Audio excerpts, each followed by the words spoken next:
प्रिय विद्यार्थियों, good morning. आज हम कक्षा 10 विषय हिंदी और जो आपका कार्यपत्रक है 46 को कर रहे हैं, वर्कशीट नंबर 46। यहाँ पर विद्यार्थी अपना नाम लिखेंगे, यहाँ पर आप अपने कक्षा अध्यापक का नाम लिखेंगे। तो प्यारे बच्चों, आज हम इस पाठ में हिंदी का जो आपका पाठ है नेताजी का चश्मा, उसकी पुनरावृत्ति कर रहे हैं, दोहराई कर रहे हैं। इससे पहले भी हम इस पाठ के बारे में पढ़ चुके हैं। आइए जानते हैं इस पाठ के बारे में। नेताजी का चश्मा और इसके जो लेखक हैं वो हैं सोम प्रकाश जी, इसके लेखक हैं। तो प्यारे बच्चों, ये जो पाठ है व्यंग्यात्मक शैली में बहुत ही मार्मिक ढंग से इसमें मुद्दे को उठाया गया। व्यंग्य एक शैली होती है जिसमें लेखक जो है अपनी बात को सीधे सीधे न करके उस बात को मजाकिया लहजे में अपनी बात कहता है, मतलब घुमा फिरा करके अपनी बात को व्यक्त करता है, कहता है, ताकि सामने वाले को बुरा भी न लगे और वो उस बात को समझ भी जाए कि कहना क्या चाह रहा है। तो मार्मिक ढंग से इस मुद्दे को उठाया गया है। यह कहानी हमें सोचने को मजबूर करती है कि देशभक्ति क्या है, इसमें कौन कौन योगदान देते हैं, अर्थात देशभक्ति के बारे में बताया गया इस पाठ में कि वास्तव में देशभक्त कौन है, कौन कौन योगदान देते हैं, क्या मैं भी देश के लिए कुछ कर सकता हूँ, आदि प्रश्न इस विषय में सोचने को हमें प्रेरित करते हैं, अभिप्रेरित करते हैं। कि पाठ की भूमिका में कहा गया है कि चारों ओर सीमाओं से घिरे भूख भाग का नाम ही देश नहीं होता। कहने का मतलब है कि जो सीमा खींच दी, कहला उस सीमा का नाम ही देश नहीं होता। देश बनता है उसमें रहने वाले सभी नागरिकों से, नदियों से, पहाड़ों से, पेड़ पौधों से, वनस्पतियों से, पशु पक्षियों से, और इन सब से प्रेम करने वाले का नाम ही क्या है, देशभक्ति है। अर्थात यदि हम इनसे प्रेम नहीं करते तो वो हमारी देशभक्ति नहीं है। नेताजी का जो चश्मा है कहानी कैप्टन चश्मे वाले के माध्यम से देश के करोड़ों नागरिकों के योगदान को रेखांकित करती है। अर्थात इसमें जो कैप्टन चश्मे वाला है एक पान वाला है, ठीक है ना। तो इसमें जो कैप्टन चश्मे वाले के माध्यम से देश के करोड़ों के योगदान को रेखांकित कर रही है, ये जो है नेताजी का चश्मा, जो इस देश के निर्माण में अपने अपने तरीके से क्या करते हैं, सहयोग करते हैं। और यह कहानी यह कहती है कि बड़े ही नहीं बच्चे भी जो है इसमें सहयोग करते हैं।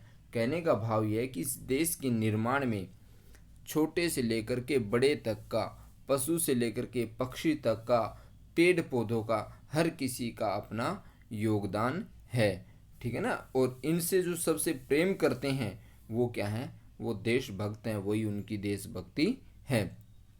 तो ये आज हम पुनरावृत्ति कर रहे हैं कुछ प्रश्नों की।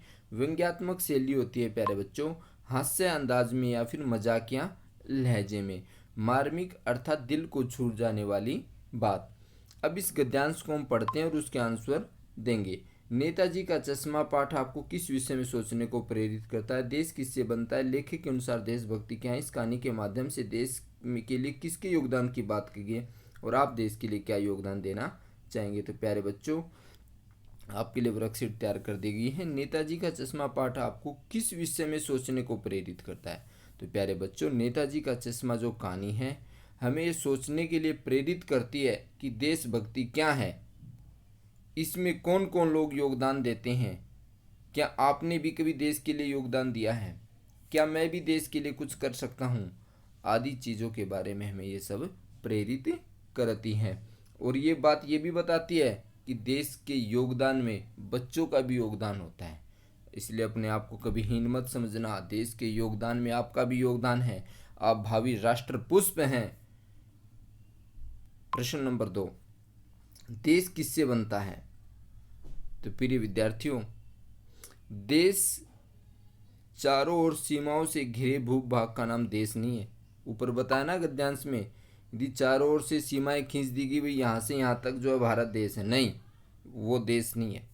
बल्कि इस देश के अंदर रहने वाले सभी नागरिक, नदी, पहाड़, पर्वत, पेड़ पौधे, वनस्पति, जीव जंतु, पशु पक्षी जो इस देश के अंदर रहते हैं, उन सब से मिल करके देश मिलता है। और इन सब से जो प्रेम करते हैं उनसे मिल करके देश बनता है, ठीक है ना। और यही वास्तव में सच्ची देशभक्ति है और यही वास्तव में सच्चा देश है जहाँ पर सब मिलजुल करके रहते हैं। और हमारे देश का तो एक नारा है, वसुधैव कुटुंबकम, अर्थात संपूर्ण संसार ही जो हमारा परिवार है। तो प्यारे बच्चों, हमें अपने देश से प्यार करना है, समाज से प्यार करना है, परिवार से प्यार करना है। इस पाठ से हमें शिक्षा जरूर लेनी है। लेखक के अनुसार देशभक्ति क्या है?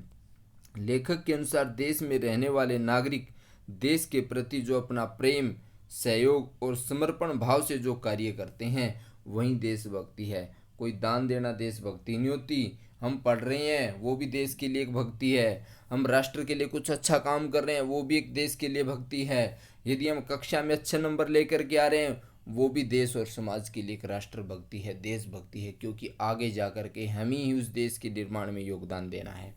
प्रश्न नंबर 4, इस कहानी के माध्यम से देश के लिए किसके योगदान की बात की गई है? तो प्रिय विद्यार्थियों, इस कहानी में देश के करोड़ों नागरिकों के योगदान की बात की है।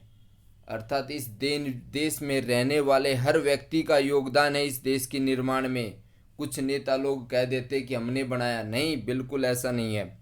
जो इस देश के निर्माण में अपने अपने तरीकों से सहयोग करते हैं, जीव जंतु, पशु पक्षी, पेड़ पौधे, बच्चे, मानव, सबका योगदान है। यदि पेड़ पौधे ना होते तो हम ऑक्सीजन कहाँ से लेकर के आते? प्रकृति का भी योगदान है इस देश के निर्माण में। इसमें बड़े ही नहीं होते बल्कि छोटे बच्चों का भी निर्माण इस देश के योगदान में होता है। तो प्यारे बच्चों, आपका भी योगदान है इस देश के निर्माण में। मन लगा करके पढ़िए और देश का नाम ऊंचा करिए। आइए प्रश्न नंबर 5 की तरफ बढ़ते हैं। आप देश के लिए क्या योगदान देना चाहते हैं? तो प्यारे बच्चों, ये क्वेश्चन वैसे आपको अपनी मर्जी से लिखना चाहिए कि आप क्या योगदान देना चाहते हैं, किंतु मैं एक थोड़ा सा उदाहरण दे देता हूँ। मैं अपने काम को पूरी ईमानदारी और निष्ठा के साथ करूँगा और करता हूँ।